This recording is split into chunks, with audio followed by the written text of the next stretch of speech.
Oke, baik. Assalamualaikum warahmatullahi wabarakatuh. Waalaikumsalam warahmatullahi wabarakatuh. Oke, selamat sore semuanya. Selamat bertemu kembali di mata kuliah APSI. Kita akan masuk ke sesi ketiga, yang mana untuk sesi ketiga ini kita akan melanjutkan materi di pertemuan kedua di minggu yang lalu. Adapun untuk materi hari ini yaitu terkait dengan konsep dasar dari pengembangan sistem informasi.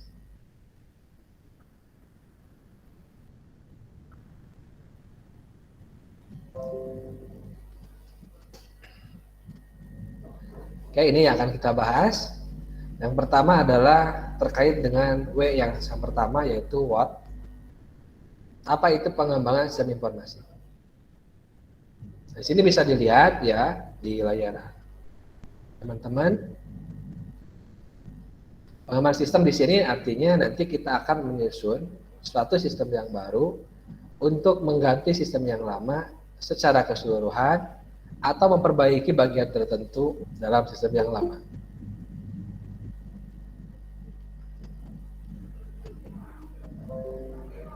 Oke, jadi di sini kata kuncinya adalah pengembangan sistem itu artinya kita akan buat satu sistem yang baru. Yang mana sistem yang baru di sini itu akan menggantikan sistem yang lama. Jadi sistem yang lama akan diganti dengan sistem yang baru setelah pengembangan itu selesai tentunya. Nah, apa yang dikembangkan atau apa yang dirubah, yang dikembangkan atau yang dirubahnya itu adalah komponen dari komponen sistem informasi itu. Apakah bisa faktor orangnya, hardware-nya, software-nya, database, proses bisnis, dan lain sebagainya. Nah, kalau misalkan perubahannya itu adalah secara keseluruhan, artinya mayoritas di sistem ini semuanya berubah. Itu ya. Tapi kalau misalkan hanya ada 1-2, berarti kita hanya memperbaiki bagian-bagian tertentu saja. Artinya tidak total ya, full total, tapi hanya parsial. Nah, sehingga dalam konsep ini bisa dilihat dalam sebuah diagram di atas, ada sistem yang lama, kemudian dikembangkan menjadi sistem yang baru.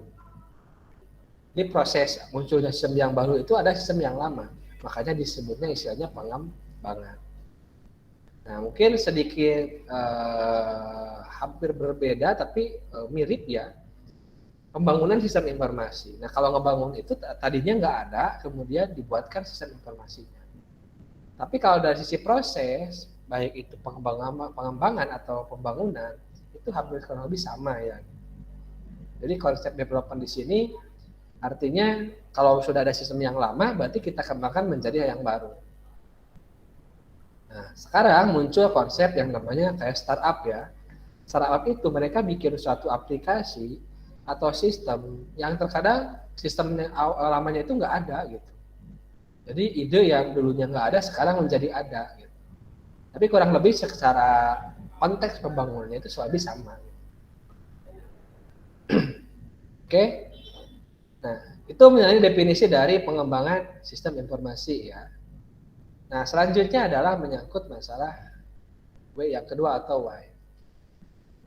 Why di sini merujuk ke mengapa terjadi pengembangan sistem informasi. Ya, mengapa satu sistem informasi itu harus dikembangkan.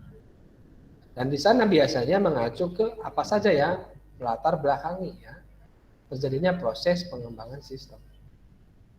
Dan nanti teman-teman diharapkan bisa memberikan contoh. Ya. Oke, nah kita lihat bagian selanjutnya.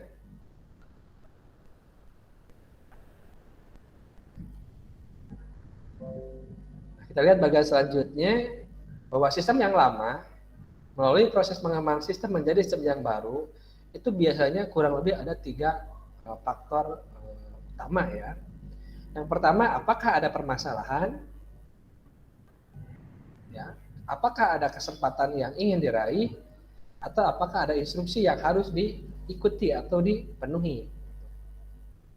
Jadi di antara proses-proses pengembangan sistem kurang lebih banyaknya itu faktor itu terkait 3 ini. Jadi sistem yang lama mungkin muncul masalah. Ini yang paling banyak ya. Jadi masalah-masalah muncul pada sistem yang lama sehingga pengembangan sistem bertujuannya itu adalah untuk memecahkan masalah. Nah, sekiranya dalam konteks sistem yang lama itu dirasa tidak ada masalah, tapi ada kesempatan yang ingin diraih, ya, atau opportunity yang ingin diraih, atau bahkan ada instruksi yang harus dipenuhi ya oleh organisasi tentunya, maka pengembangan sistem pun bisa dilakukan dengan tujuan untuk meraih kesempatan dan juga untuk memenuhi instruksi yang didapatkan dari misalkan regulator ya atau pihak-pihak yang memiliki kewenangan lebih tinggi dibanding organisasi. Ya kayak kita STIMIK itu kan sebuah perguruan tinggi swasta. Nah, dia ada di bawah naungan paling tidak adalah Kementerian Pendidikan ya untuk perguruan tinggi.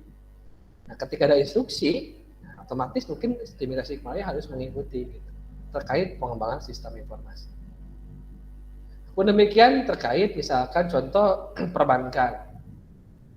Bank yang namanya bank swasta atau negeri ya, atau pemerintah atau misalkan bank umum, nah itu dia harus tunduk patuh terhadap regulasi aturan misalkan dari OJK atau dari Bank BI dan sebagainya. Makanya ketika pada sistem yang lama itu ya tidak memenuhi dan ada instruksi untuk pengembangan misalkan bahwa sistem bank itu sekarang itu harus bisa diakses oleh OJK misalnya. Otomatis dia harus mengembangkan sistem yang lamanya menjadi sistem yang baru untuk memenuhi instruksi tadi. Itu ya, kurang lebih gambarannya, lebih detailnya, nah bisa dilihat ya. Nah, satu adalah adanya permasalahan. Ini yang paling mudah ditemukan, ini yang paling mudah kita dapatkan sebenarnya gitu kan. Ketika kita mau konteksnya itu mengembangkan sistem. Nah, caranya bagaimana? Lihat saja ya bahwa permasalahan itu timbul karena misalkan adanya ketidakberesan. Jadi sistem yang lama itu ada yang dirasakan tidak beres. Misalnya ya, kalau menyangkut ke transaksinya lambat. Kalau menyangkut ke masalah penyediaan informasi, misalkan informasi yang dibutuhkan tidak tersedia. Atau laporan-laporan yang diingin atau diharapkan oleh pimpinan misalkan tidak ditemukan atau tidak didapatkan, atau misalkan sistem yang lama memungkinkan terjadinya kecurangan. Nah, itu contoh-contoh permasalahan ya. Jadi bisa permasalahan itu pun dirasakan bisa oleh internal atau eksternal, misalkan dirasakan oleh pegawainya ya. Ada sebuah misalkan bengkel tersebut ramai ya, pelanggannya banyak, tapi petugasnya itu misalkan harus mencatat secara manual. Nah, sehingga apa? Ya, petugasnya kesulitan, capek, riweuh gitu kan, tidak terhandle. Atau bahkan bisa jadi sampai ke petugas tersebut salah menulis transaksi misalkan. Salah menghitung, mengkalkulasi sehingga muncul kerugian-kerugian bagi organisasi. Atau di kasus yang lain misalkan ada sistem absensi pegawai atau pencatatan kehadiran, yang mana dari hasil pencatatan kehadiran ini nanti akan dipakai untuk misalkan menentukan penggajian ya dari karyawan. Nah, kalau sistem yang lama itu misalkan ya kehadiran bisa dimanipulasi, yang harusnya nggak hadir tapi bisa diisi hadir, yang harusnya terlambat itu malah ditulis tepat waktu, maka di sanalah ketidakberesan muncul. Nanti perusahaan membayar sesuatu yang sebenarnya itu tidak harus dibayar. Nah, karena sistemnya sistemnya belum bisa menghandle itu, sehingga muncul kecurangan, muncul ketidakjujuran seperti itu. Artinya ada yang tidak beres di sana. Nah, itu yang paling mudah dan menjadikan alasan untuk dibangun sistem informasi. Nah, masalah lain yang muncul misalnya karena pertumbuhan organisasi. Ya, ketika pelanggan terus bertambah, pegawai terus bertambah, nah sistem tidak bisa mengikuti pertumbuhan tersebut, biasanya itu akan overload istilahnya. Pelanggan nanti jadi komplain, protes, kurang nyaman dan sebagainya. Pun pegawai pun sama gitu ya, jadi menumpuk pekerjaan dan sebagainya. Atau mungkin dulu saya contohkan bahwa organisasi yang dulunya punya satu kantor, tiba-tiba dia buka cabang. Nah, masalahnya di sana adalah apa? Bagaimana misalkan data antara satu cabang dengan cabang lain itu bisa terhubung. Sistem yang lama mungkin tidak bisa menghandle itu. Hanya dibutuhkan sistem yang baru. Jadi yang paling mudah itu lagi, itu ya teman-teman, saya sampaikan sekali lagi bahwa melihat sudut pandang pengembang sistem itu adalah terkait lihat apakah ada permasalahan yang timbul tidak di sistem yang lama. Oke. Yang kedua adalah untuk meraih kesempatan atau opportunity. Nah, kesempatan ini didapatkan dari pesatnya perkembangan teknologi, gitu ya. Saya sampaikan dulu nggak ada teknologi berbasis web, sekarang muncul web. Dulu nggak ada teknologi berbasis mobile, sekarang ada. Dulu nggak ada internet, sekarang ada internet. Dulu nggak ada fasilitas, misalkan teknologi barcode scanner, sekarang ada bisa scan. Ya, jadi suatu proses itu menggunakan teknologi itu bisa lebih cepat. Gitu. Nah, di sini pun karena sistem informasi itu di dalamnya adalah bagiannya adalah TI, makanya perkembangan TI biasanya itu akan berpengaruh juga terhadap perkembangan SI. Misalnya saya ambil contoh, ada sebuah toko, ya, misalkan saya sebut sebuah minimarket atau supermarket ya. Sampai saat ini itu toko tersebut secara permasalahan sekarang sudah pakai sistem, hampir nggak ada. Artinya masih handle dan masih dirasa bahwa pelanggan masih terlayani dengan baik. Kemudian ketika ada transaksi, petugas tidak kecapean karena sudah pakai teknologi misalnya. Keuntungan pun organisasi masih untung. Tapi bisa jadi di sisi lain, nah, pihak manajemen melihat adanya peluang. Bagaimana kalau supermarket kita itu yang selama ini itu ya terjadi penjualan di tempat. Gimana kalau kita ekspansi ke penjualan online?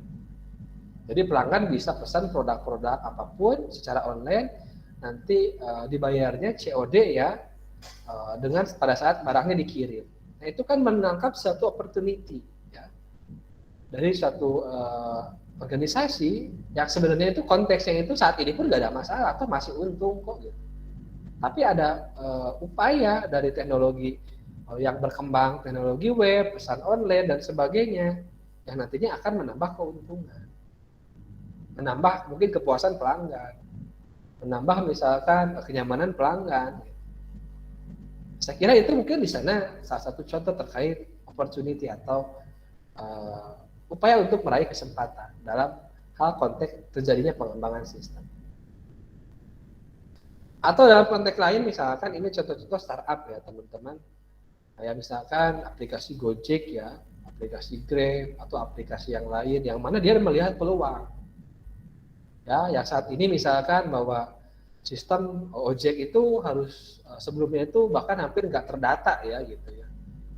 Hanya ada pangkalan, ada ini, nah dia dapat peluang itu dan dia punya teknologi, dia buatkan sistem aplikasi di sana secara bisnis menghubungkan antara pelanggan dengan ojek ya, driver, nah sehingga terjadi transaksi.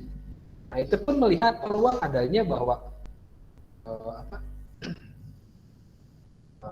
manfaat dari teknologi informasi sehingga dibuatlah sistem. Nah, gitu. Kalau di sini mungkin konteksnya membuat sistem. Tapi di sini sama gitu. Mungkin sama ini kalau disebut masalah, toh nggak ada sistem yang menangani itu gitu. Tapi sekarang ada opportunity untuk menangkap semua. Itulah ide-ide yang namanya startup. Ya, seperti itu. Yang ketiga adalah adanya instruksi atau direktif. Nah ini biasanya pemicunya adalah regulasi atau aturan pemerintah. Misalkan saya ambil tadi ya, aturan perbankan yang mengharuskan suatu bank itu atau koperasi itu misalkan harus berbasis sistem informasi, mau nggak mau dia harus buat sistem informasi. Atau misalkan aturan pemerintah adanya pandemi mengharuskan wajib vaksin, muncullah ada aplikasi sistem pendataan vaksin. Yang mau tidak mau yang tadinya tidak digunakan sekarang harus dipakai ya, dibuat kemudian dipakai. Kemudian ada aturan bahwa syarat naik kereta api itu harus ada vaksin. Nah, berarti pihak KAI yang punya sistem sebelumnya yang tidak bisa ngecek vaksin sekarang harus dikembangkan, diupdate ulang, ya, didata ulang. Bagaimana mendapatkan data dari aplikasi Peduli Lindungi, kemudian dilakukan analisis, riset, sampai ke sekarang dibangun sehingga kalau Anda naik kereta api, sekarang Anda harus tercatat datanya sudah mendapat vaksin. Kalau belum, misalkan tercatat di sistem pendataan vaksin, Anda nggak bisa naik kereta api. Nah, misalkan seperti itu ya. Jadi, secara ini adalah untuk mengikuti regulasi-regulasi atau aturan pemerintah. Nah, bisa jadi ini skopnya bisa sampai ke pemerintah daerah, ya, Pemprov, atau Pemkab ya, atau Pemkot gitu kan. Itu yang harus diikuti. Nah, ketika itu diikuti ya mau nggak mau organisasi harus merubah sistemnya atau mengembangkan sistemnya untuk mengakomodir regulasi-regulasi tadi. Nah, 3 tipikal ini teman-teman ya yang mungkin bisa jadi ya akan ditemukan ketika teman-teman mungkin mulai akan mempelajari apa itu pengembangan sistem informasi. Nah, sekali lagi yang paling mudah itu adalah melihat dari sisi ini ya, ketidakberesan atau masalah di sini. Sedangkan yang lain bisa jadi mengikuti serta ya, jadi tidak hanya faktor problem tapi faktor opportunity sekaligus faktor directive bisa aja, itu tiga-tiganya itu menjadikan alasan suatu sistem informasi itu harus dikembangkan. Oke, sampai sini dulu barangkali emang nggak ada apakah ada pertanyaan terkait pengembangan sistem informasi dan juga alasan ya atau faktor-faktor yang mempengaruhi terkait pengembangan sistem informasi. Enggak, silakan. Ada pertanyaan?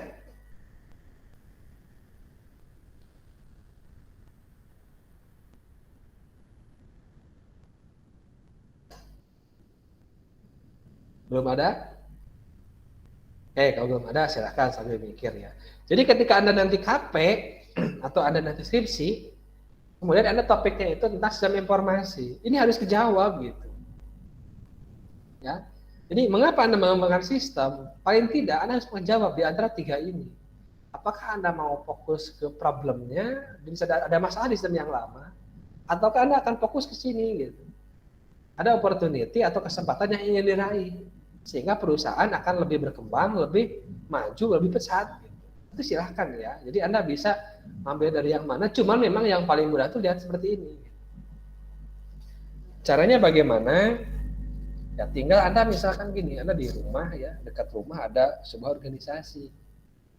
Apakah itu bengkel mobil, tempat cuci motor, rental PS, atau misalkan apa itu, konter gitu, koperasi, apotek, apapun itu gitu. Nah, di sana bisa jadi ada permasalahan di sistem di organisasi tersebut.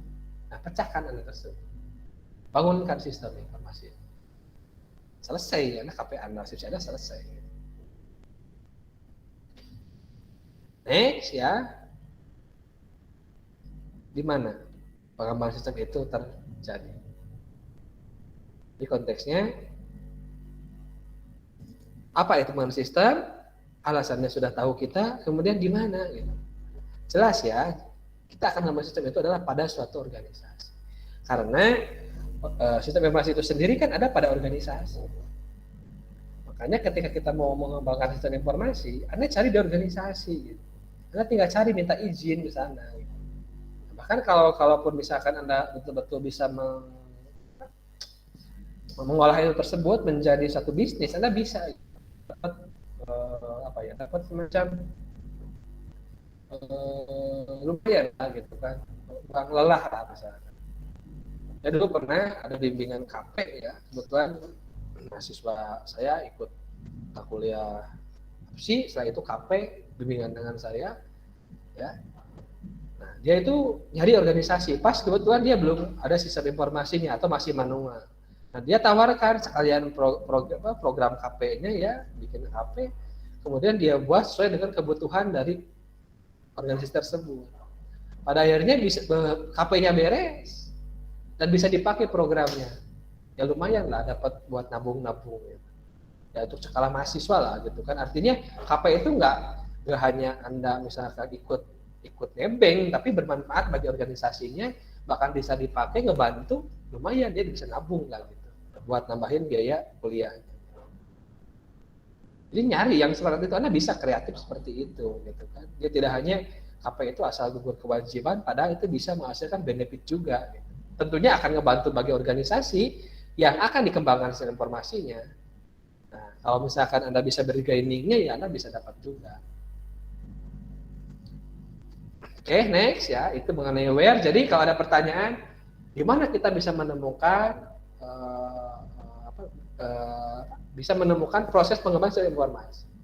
Jawabannya adalah cari organisasi. Ya, cari organisasi. Selanjutnya adalah W yang keempat ya. Ini terkait mungkin profesi Anda di sini.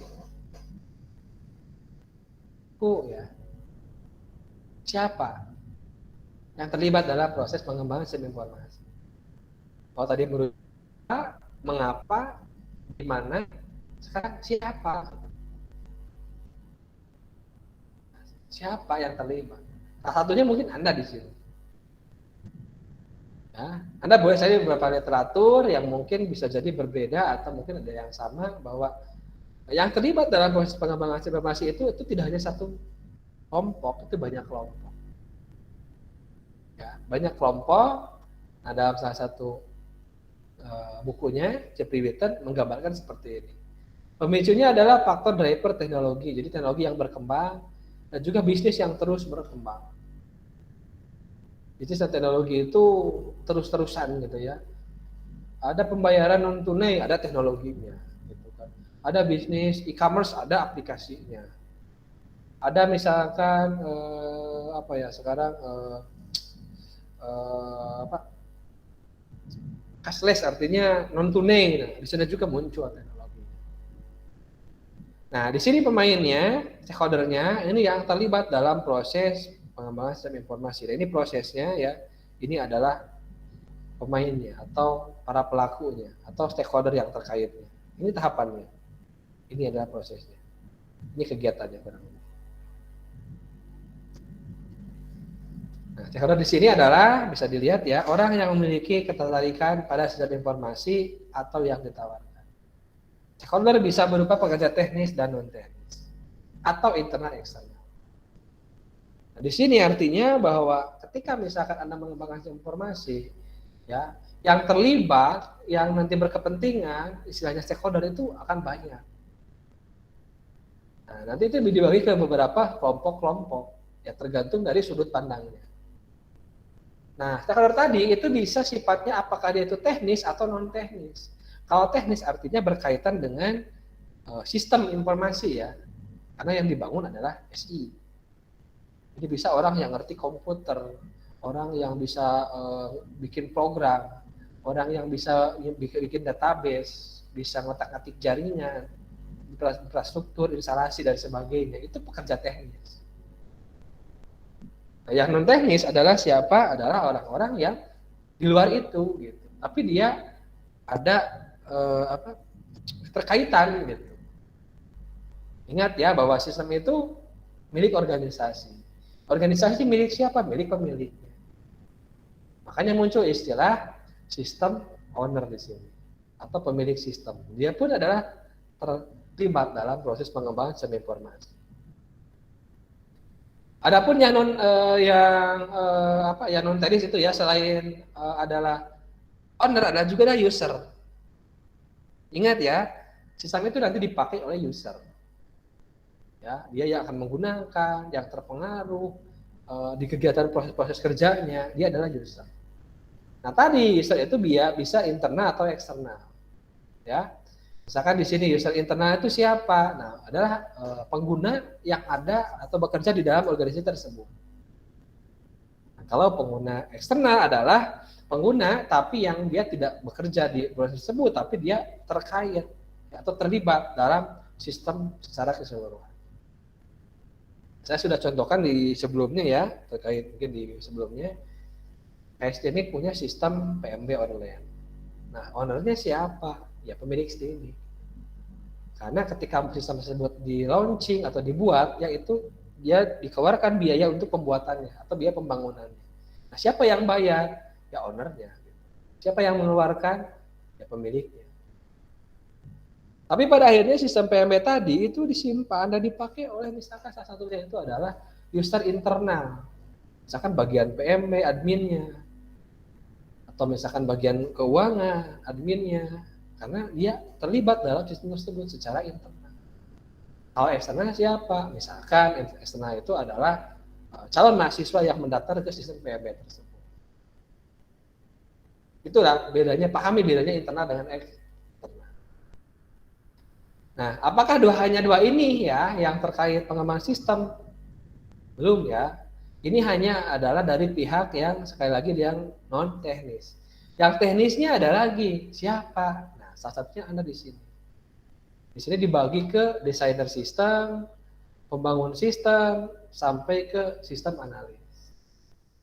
Nah, kalau yang mendesain sistem berarti yang spesialisnya itu adalah menerjemahkan persyaratan ya, persyaratan-persyaratan yang hasil analisis oleh sistem analis ya didesain kebutuhannya seperti apa. Nah, misalkan desain database-nya seperti apa, IR diagramnya, relasi tabelnya, kamus datanya. Desain antar muka inputnya seperti apa, antar muka transaksi, antar muka laporan, report-report yang ingin dilaporkan seperti apa.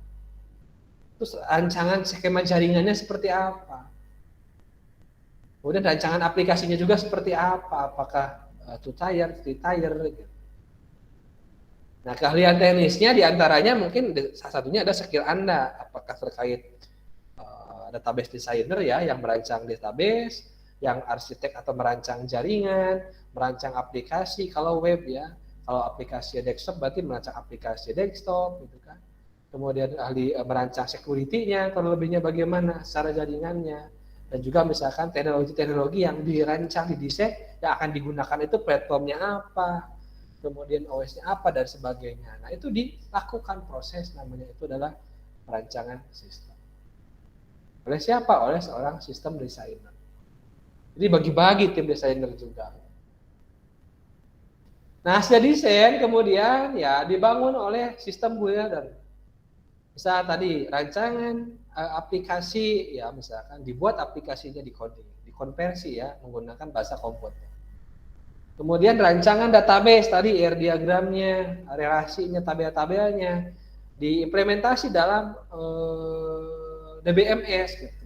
Dibuat tabel-tabel misalkan di MySQL-nya, relasinya, triggernya, functionnya dan sebagainya itu oleh seorang database programmer. Nah, secara sistemnya gitu kan, perangkat lunaknya, layanannya gitu kan dibangun juga. Jaringannya kalau sudah didesain kemudian diinstal, di troubleshooting, dipasang, pengkabelannya gitu kan, IP address-nya dan sebagainya. Nah, termasuk security-nya, keamanannya dan juga software integratornya. Kalau misalkan berbasis offline, bagaimana menghubungkan antara software, aplikasi dengan OS ya, dengan hardware, dengan jaringan dan juga dengan perangkat lunak yang lain. Nah, ini adalah kategori dari pembangun sistem. Jadi kalau yang merancang dari analisis kebutuhan, hasil requirement-nya dirancang seperti apa spesifikasinya. Yang membuat atau yang membangun sistem berarti dari hasil rancangan spesifikasi diimplementasikan ya, ke konteks masing-masing, entah itu antar mukanya programnya, entah itu database, jaringan dan yang lain sebagainya. Nah, selain itu ada juga, nah tadi ya, mengumpulkan kebutuhan, yang mendapatkan kebutuhan dari user, kemudian menganalisis requirement sistem yang akan dibangun, itu dilakukan oleh seorang sistem analis. Nah, dia perannya sebagai fasilitator, menjembatani komunikasi dengan pemilik, dengan pengguna, dan juga desainer dengan pembangun sistem. Nah, mungkin teman-teman dengar juga ada istilah bisnis analis ya. Nah, ini memang nama antara analis sistem dengan bisnis analis itu mirip, hampir ada yang menyamakan dan ada juga yang membedakan. Nah, kalau konteksnya di sini bahwa menentukan kebutuhan sistem yang baru berdasarkan hasil dari requirement yang dibutuhkan oleh user, sistem analis biasanya itu namingnya tuh itu. Tapi kalau bisnis analis biasanya itu cenderungnya itu ke kebutuhan bisnis seperti apa sih gitu, dengan pertimbangan-pertimbangan dari sisi bisnis, tidak dari sisi teknis-teknis yang nanti mengerucut ke sistem apa yang dibangun ya. Tapi memang ada juga yang menyamakan namanya itu misalkan bisnis proses analis gitu. Jadi analis sistem dan bisnis analis selalu jadi satu profesi yang sama. Itu tergantung referensinya, tergantung definisinya, mangga silakan ya. Terakhir ada juga manajer proyek. Nah, dia itu adalah yang mengatur pekerjaan tadi ya. Jadi kapan coding dilakukan, kapan instalasi dipasang, kapan testing, kapan membuat UI UX, kapan mengumpulkan data, kapan menganalisis data, itu dilakukan oleh seorang project manager. Karena sistem informasi tersebut diasumsikan sebagai salah satu bagian dari proyek sistem informasi. Makanya ilmunya adalah ilmu manajemen proyek, dilakukan oleh seorang project manager. Oke ya, itu ya. Nah, sehingga di sini yang terakhir, nah kurang lebihnya gambarannya seperti ini. Ada sistem analis, nah, dia itu bukan seorang ya. Sistem analis itu bukan seorang, dia juga sebuah tim.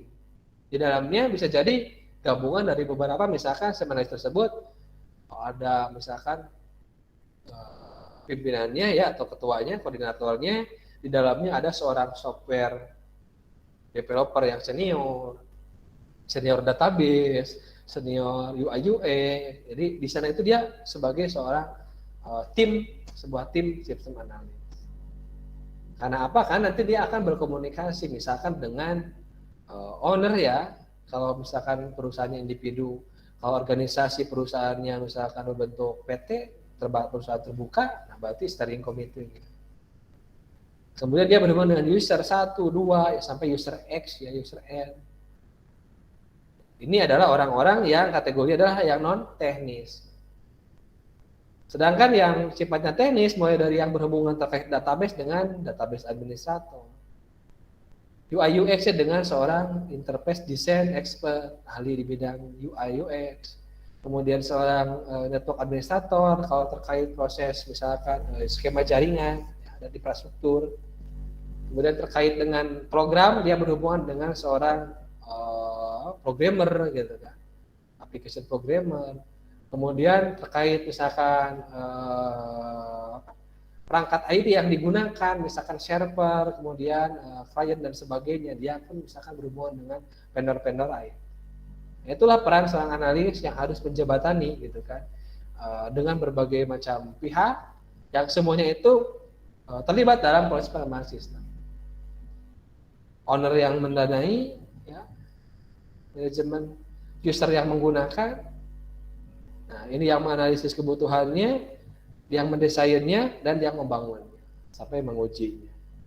Nah, itu mungkin yang sering dilakukan dalam konteks siapa saja ya yang tadi yang terlibat dalam proses membangun sistem informasi.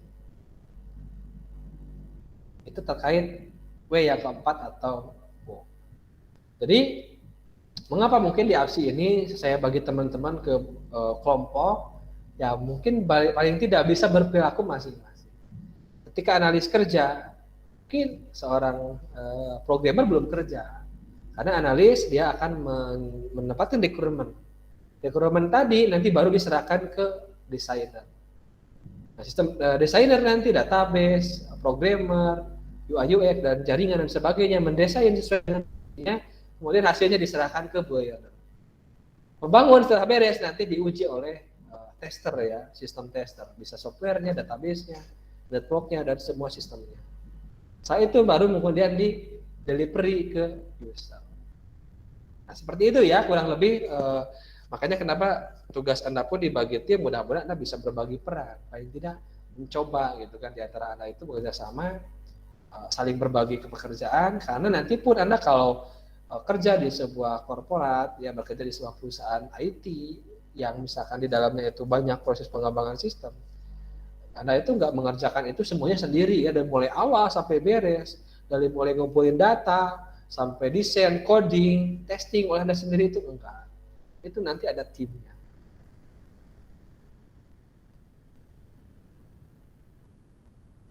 Oke, kemudian berbicara when, nah, kapan ya sistem itu dikembangkan? Nah, ini tidak ada tolak ukur yang pasti. Yang jelas bahwa ketika organisasi sudah merasakan bahwa sistem yang lama itu sudah jelek, sistem yang lama itu sudah tidak bisa dipakai lagi, itu bisa mulai segera mengembangkan. Kalau dalam konteks lihat dari permasalahan. Jadi kalau sudah masalahnya sudah banyak, pelanggan keluhan, pegawai ngeluh juga, pegawai capek, sering banyak kesalahan, perusahaan rugi gitu kan, segera kembangkan.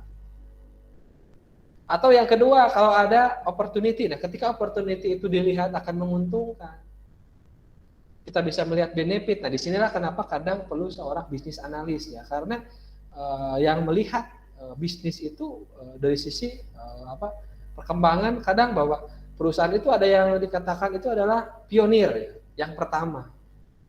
Artinya yang pertama misalkan membuat satu sistem aplikasi. Ataupun kita bukan yang pertama, tapi kita mengekor, tapi kita memperbaiki atau melengkapi. Gitu.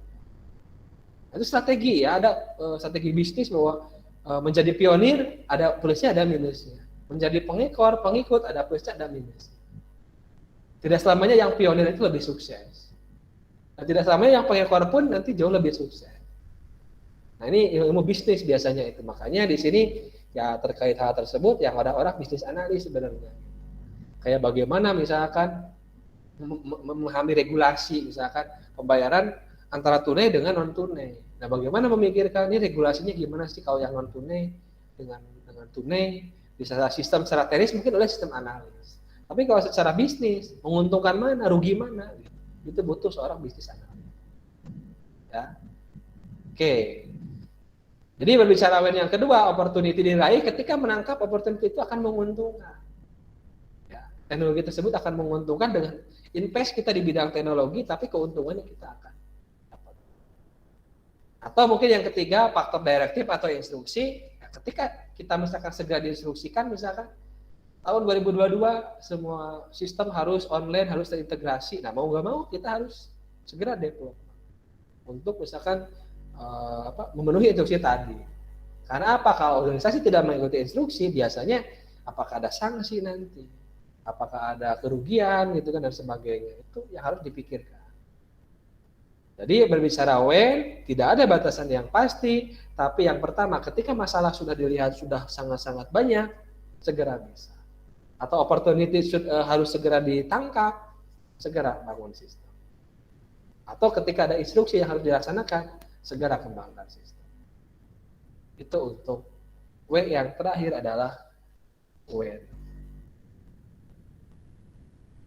Selanjutnya, 1H, bagaimana caranya mengembangkan sistem? Nah, ada istilah disebut dengan SDLC. SDC ini adalah sistem ya, System Development Life Cycle. Nah, mungkin teman-teman di mata kuliah lain, di buku lain mendengar sama juga dari istilah SDLC, tapi di sana merujuk ke software. Nah, sebenarnya itu ya silakan, karena itu di kaedahnya bagaimana sebuah software itu siklusnya seperti apa. Itu dari sisi perangkat lunak. Nah, tapi di sini S-nya itu adalah sistem. Jadi secara sistem informasi yang tidak hanya ada software atau aplikasi, tapi ada database, ada jaringan, ada data, ada people, ada prosedur. Nah, membahas seputar itu. Oke. Nah, di sini biasa di sini adalah satu proses standar yang diikuti oleh organisasi yang di mana nanti dalam itu ada langkah-langkah. Nah, inilah yang akan kita pelajari nanti. Salah satunya diantaranya kita bisa merencanakan apa yang harus direncanakan, apa yang harus dianalisis, apa yang harus dirancang oleh kita, apa yang harus diimplementasi oleh kita, termasuk apa yang harus dipelihara sistem kita, ya, ketika kita mulai deployment, nah, sampai batas waktu ke delivery. Seperti ini. Ini disebut dengan SDLC. Nah, salah satunya bisa dilihat, nah, adalah planning, analisis, desain, dan implementasi. Nah, kita rencanakan dulu apa yang kita rencanakan. Setelah itu kita mulai dari analisis, kita ketemu user, kumpulkan requirement, lakukan analisis requirement, nanti ada fungsional requirement, ada non-fungsional, kemudian kita serahkan hasil requirement tersebut ke desainer untuk ditangkap dan dibuat rancangan spesifikasi. Nah, spesifikasi sistem yang dirancang oleh desainer diserahkan ke builder ya untuk dibangun sistem. Dibangun, ditesting, kemudian diinstalasi. Selesai seperti itu. Sampai nanti dimulai lagi ketika ada kebutuhan baru, ada masalah baru muncul lagi, SDLC lagi, diplanningkan lagi, dilakukan lagi. Terus seperti itu, makanya disebut dengan siklus. Nah, Dari beberapa literatur, teman-teman, ya SDLC di sini, System Development Life Cycle, itu tidak hanya yang 4 tahapan. Yang ini kan saya ambil yang 4, yang akan kita pakai di kuliah kita mungkin yang 4. Tapi aslinya di beberapa buku, bisa dilihat, ini ada banyak literatur ya. Ada yang misalkan dari bukunya Kendall, dia sampai ke 7 tahapan. Adib Al-Fatah sampai 6. Atau Setabri 5, Romi Satrio Wahono 4, dan Jeffrey Witten juga adalah. Anda tinggal pakai yang mana silakan. Tidak ada aturan keharusan harus menuju ke yang mana. Yang penting Anda memahami fasenya. Dan setiap fase ini harus dijalankan sebelum tiba-tiba misalkan gini. Jangan mengasumsikan ngebangun sistem itu tiba-tiba coding. Coding itu di mana di sini? Ya. Coding itu kalau menurut Kendall ada di fase yang kelima. Nah, sebelum 5 dia harus cobain dulu itu banyak. Ya, sekali lagi ya. Jadi coding itu dalam konteks sistem itu tuh nomor berapa? Ya, walaupun betul produk destinasi itu nanti kelihatannya adalah aplikasi. Tapi coding itu nomor berapa? Lakukan dulu yang lain. Ada prosesnya. Masing-masing silakan bisa dibaca kalau tertarik di buku. Nah, dan pendekatan SDLC ini dilakukan ya nanti ada namanya itu metodologinya yang misalkan ada waterfall, prototyping, phase development, scrum dan sebagainya. Nanti ada jenis-jenis yang bisa kita pilih sesuai dengan kebutuhan. Tapi paling tidak apapun metodologinya, SDLC-nya itu adalah harus dilakukan. Nah, karena apa? Ya ini banyak kerugian ketika ngebangun sistem tidak mengindahkan dari SDLC ini, tahapan-tahapan ini. Nah, menurut Romi Satrio Wahono, banyak kegagalan terhadap proyek sistem informasi. Nah, proyek IT ya atau SI ya di sini ya itu gagal. Karena apa? Pertama, ada yang dibatalkan sebelum selesai. Ya karena rugi. Atau proyeknya selesai tapi tidak pernah dipakai. Nah, kenapa tidak pernah dipakai? Nah, ini bisa jadi tidak pernah dipakai itu karena ini ya. Nah, karena tidak bermanfaat bagi penggunanya. Atau tidak sesuai dengan keinginan pengguna. Jadi selesai masalah saya project tapi tidak digunakan, tidak dipakai. Ingat ya, kita sebagai seorang ahli IT, orang teknis gitu kan. Kita bisa buat database, buat aplikasi dan sebagainya. Tapi kita itu hanya membangun aplikasi sesuai dengan apa? Sesuai dengan requirement yang didapatkan dari hasil analisis. Dari mana dapatnya itu? Dari kebutuhan user. Nah, ketika kita beres membuat aplikasi, merancang sistem semuanya database, tapi tidak sesuai dengan kebutuhan user, sebenarnya kategorinya gagal. Karena tolak ukurnya adalah sistem yang baik itu adalah sistem yang ketika dibangun itu sesuai dengan kebutuhan pengguna. Nah, ini banyaknya seperti itu. Oke. Nah, kita lihat ya beberapa datanya di sini ya 2004, 2005 ke sini yang udah mulai berkurang lah. Tapi masih dalam konteks hati-hati ya. Kerugian itu bisa mencapai jutaan dolar gitu kan atau ribuan dolar, ratusan ribu dolar. Karena apa? Karena memperbaiki ketika sudah terjadi kerusakan itu susah. Rugi gitu ya. Nah, termasuk di kita nih kita pernah punya KTP elektronik. Mungkin silakan searching lah KTP elektronik gitu kan, polemiknya entah itu proyeknya silakan. Sempet saya ngalamin dulu ya, mudah-mudahan sekarang enggak karena mungkin sekarang udah di fase apa? Udah di fase operation mungkin. Dulu di fase pengembangan. Bahkan sampai KTP elektronik itu jadi sampai setahun gitu. Udah direkam kameranya, wajahnya, tanda tangannya, kemudian sidik jarinya, semuanya udah direkam, tapi jadinya setahun kemudian. Nah, itu kan tanda tanya gitu, kenapa kok makin canggih teknologi, kok makin ini? Bisa jadi ada proses tadi di antara SDLC tadi yang tidak dilakukan dengan matang. Entah analisisnya, desainnya, atau implementasi. Nah, ini perbandingannya dulu ya. KTP manual karena hanya diketik ya 3 hari selesai. Ya diketik pakai mesin ketik kan gitu kan. TKP komputer harusnya kan lebih cepat tuh, tapi ternyata nyekernya lama, SDM-nya nggak bisa nyekernya, tanda tangan juga lama, ini juga lama, malah jadi 3 minggu. Contohnya seperti itu. Nah, ini kan jangan sampai terjadi seperti itu sebenarnya konteksnya ya. Jadi semakin canggih harusnya semakin cepat. Nah, berarti kalau ketidaksiapan tadi bisa jadi apa SDM-nya. Makanya jangan mengesampingkan SDM atau pipa ya. Kita mau bangun sesuatu tapi SDM-nya nggak pernah kompeten gitu, kapasitasnya nggak ada. Harus disiapkan dulu. Kalau tidak ya nanti seperti tadi sistem. Nah, tantangannya seperti ini sistem itu. Apa yang customer atau apa yang pengguna atau user inginkan, butuhkan ya, dan apa yang customer dapatkan. Jadi kalau anggaplah di sini teorinya itu ini ya. Customer itu pengen dibuatkan ayunan. Nah, ini yang diharapkan ya, yang dibutuhkannya seperti ini. Dari ban digantung ke pohon. Satu ban, ke dahan pohon. Nah, yang didapatkan adalah yang sama seperti itu. Itulah disebut dengan pengembangan sistem yang sukses. Ya, apa yang dibutuhkan dengan apa yang didapatkan. Tapi masalahnya kita lihat ya bahwa sudut pandang antara customer, analis, project leader, bisnis analis, programmer, nah kadang seperti gambar jadi seperti ini.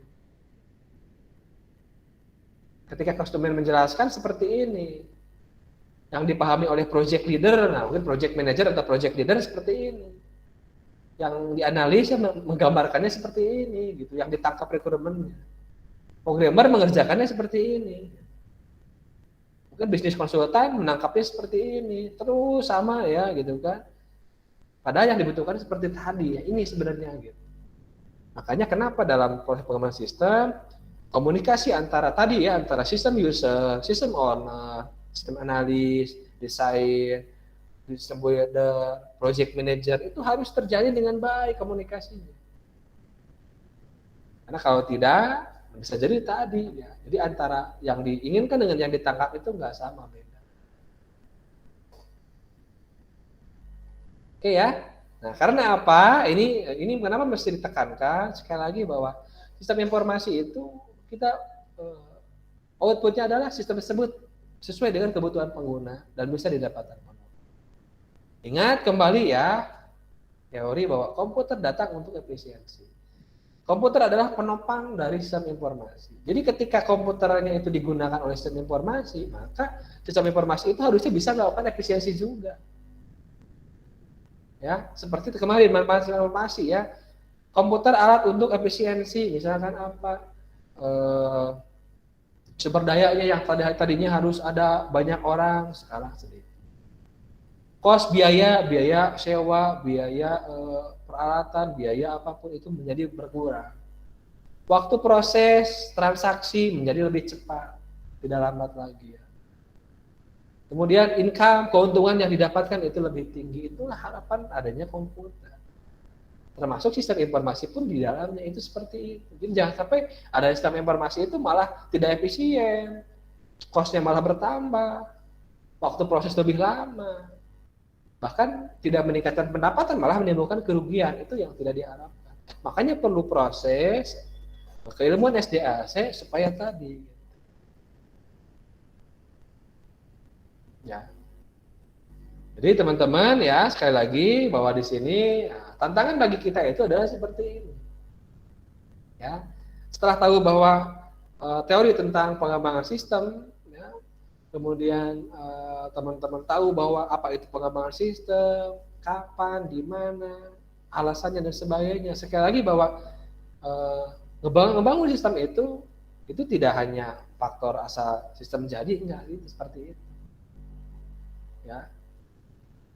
Sistem dibuat untuk memenuhi kebutuhan dari pengguna sesuai dengan persetujuan dari owner. Karena yang membiayai adalah owner. Misalkan, ambil contoh lah misalkan. Ada proses misalkan pengadaan sistem informasi, misalkan akademik di suatu sekolah. Ya otomatis kan itu ada biayanya. Biaya untuk hardware, biaya software, dan biaya apapun. Nah, makanya tadi ya, kalau hasilnya nanti sistem yang dibangun itu tidak memperbaiki proses akademik, tidak menjadi efisien, costnya malah nambah pekerjaan, nambah misalkan biaya yang dikeluarkan, pelayanan tidak menjadi cepat, keuntungan malah jadi rugi gitu kan. ada yang salah dengan proses pembangunannya. Bisa jadi salah pada saat apa? Salah pada saat memahami masalah, salah pada saat analisis, salah pada saat merancang, mendesain, atau pada saat mengcoding dan testing. Nah, biasanya di antara itu. Makanya perlu tadi ya orang-orang yang terlibat dalam bangun sistem di sini itu kompeten, kemudian memahami proses ini sehingga ada kesamaan. Oke, saya kira itu yang bisa saya sampaikan ya teman-teman. Mangga silakan dari hal-hal yang tadi yang saya sampaikan, barangkali ada yang mau ditanyakan atau yang perlu diskusikan, mangga silakan boleh diketik di kolom chat atau kemudian misalkan ditanyakan langsung juga, mangga silakan.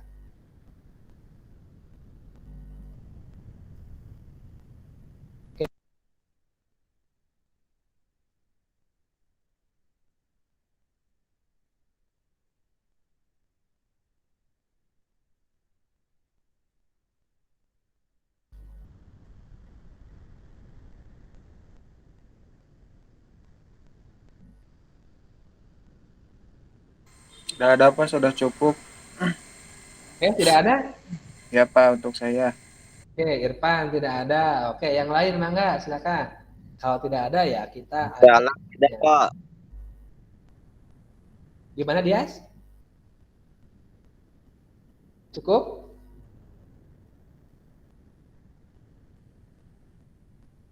Oke, kalau tidak ada ya itu paling yang bisa saya sampaikan teman-teman ya. Jadi rutenya seperti itu sehingga minggu depan udah kebayang oleh teman-teman kita malah mulai bahas sebut dengan SDLC.